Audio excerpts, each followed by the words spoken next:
రానున్న స్థానిక సంస్థల ఎన్నికలలో కూటమి నాయకులు బలపరిచిన అభ్యర్థుల గెలిపే లక్ష్యంగా ప్రతి ఒక్కరూ కలిసికట్టుగా పనిచేయాలని జనసేన పార్టీ నర్సీపట్నం నియోజకవర్గ ఇన్ఛార్జ్ రాజాన వీరసూర్యచంద్ర పిలుపునిచ్చారు.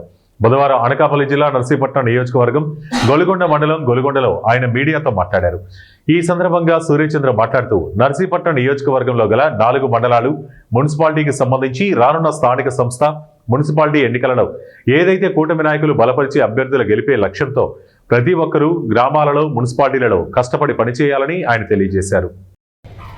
ఈరోజు ఈ కార్యక్రమం ముఖ్య ఉద్దేశం ఏంటంటే రేపు వచ్చే స్థానిక సంస్థ ఎన్నికలు ఎంపీటీసీలు, జడ్పీటీసీలు, మున్సిపాలిటీలు, పంచాయతీలు కూడా అనుమతి ఈ కార్యక్రమం పెట్టాం. అలాగే ఇప్పుడు మన కూటమి ప్రభుత్వంలో రేపు వచ్చే ఎలక్షన్కి మనకు వచ్చే పర్సంటేజ్ రేషియోని పెట్టి అలాగే బీజేపీ, తెలుగుదేశం, జనసేన కలిపి ఇచ్చిన సీట్లు ప్రతి ఒక్కరు ఎవరికి ఏ సీట్ ఇచ్చినా సరే తారతమ్యం లేకుండా అందరూ కలిసి పనిచేసి మంచి అత్యధిక మెజారిటీతో చేసి అలాగే పవన్ కళ్యాణ్ గారు 21 సీటుకి 21 సీట్లు కూడా గెలవడం జరిగింది. 100% స్ట్రైక్ రేటు.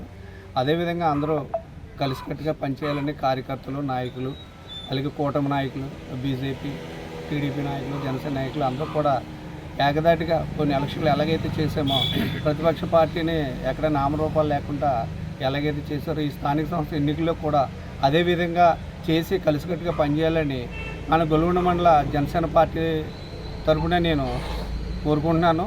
నేను మండల అధ్యక్షులుగానే అలాగే ఈరోజు ఇక్కడికి అటెండ్ అయిన మార్కెట్ యార్డ్ డైరెక్టర్, అలాగే కోఆపరేటివ్ డైరెక్టర్, మా ఇన్ఛార్జి గారైన సూర్యచంద్ర గారు, అలాగే బోయిన్ చిరంజీవి ఎస్సీసీఎల్ తదితరులు అబ్బాయి నాయుడు గారు, ఇలా తదితరులు అందరూ పాల్గొన్నారు. అలాగే మీడియా మిత్రులు కూడా మా హృదయపూర్వక నమస్కారాలు. జనసేన అధినేత శ్రీ పవన్ కళ్యాణ్ గారు ఏదైతే రేపు స్థానిక సంస్థల్లో ఏదైతే అభ్యర్థులు బీఫామ్ ఇస్తారో, ఏదైతే మున్సిపాలిటీ, మండల పరిషత్తు,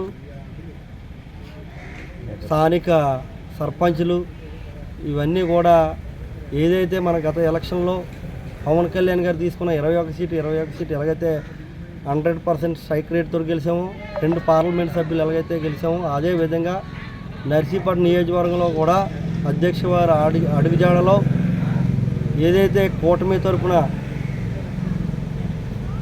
టికెట్స్ ఇస్తామో వాళ్ళందరం కూడా గెలిపే దశగా గ్రామ పంచాయతీలు, మున్సిపాలిటీలు, జడ్పీటీసీలు, ఎంపీటీసీలు అన్నీ కూడా గెలిపే దశగా ఇప్పటి నుంచే మేము గ్రామ స్థాయిలో కూడా పంచాయతీ లెవెల్లో కూడా ముందు తీసుకెళ్ళి కార్యకర్తలందరినీ కూడా సమర్థం చేసి జనసేనకి ఇచ్చిన సీట్లన్నీ కూడా 100% స్ట్రైక్ రేట్తో గెలిచే విధంగా ఇప్పటి నుంచే మేము ప్రణాళిక సిద్ధం చేసుకుంటున్నాం. రేపు రాబోయే ఎలక్షన్లో కూడా 3 పార్టీల నుంచి కూడా టీడీపీ, జనసేన, బీజేపీ నుంచి కూడా ఆ అభ్యర్థులు